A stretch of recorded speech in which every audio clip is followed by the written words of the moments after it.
Update tayo sa pagkakaaresto sa 8 operatiba ng PNP Drug Enforcement Group sa Laguna dahil umano sa panggagahasa at pagnanakaw sa Cavite. May ulat on the spot si Mark Makalalad ng Super Radio DZBB. Mark? Rafi, inaresta muna sa pwesto ang commander ng PNP Drug Enforcement Special Operations Unit sa Calabarzon matapos matangkot ang kanyang 14 na taon sa pagnanakaw at panggagahasa sa grade students sa Cavite. Ayon kay PNP spokesperson, this Brigadier General Ronald Tuanyo, may ranggong colonel ng opisyal na inaresta sa pwesto dahil sa issue ng command responsibility. May bahagi na rin ng proseso habang gumugulong ang investigasyon. Bago ito, narilip din ang 14 na pulis na sangkot sa insidente.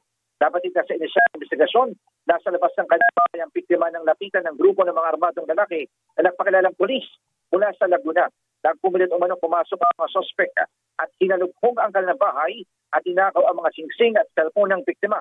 Kalakay nila ng mga sospek ang pinto ng bahay at doon na umano naganap ang panghahalay.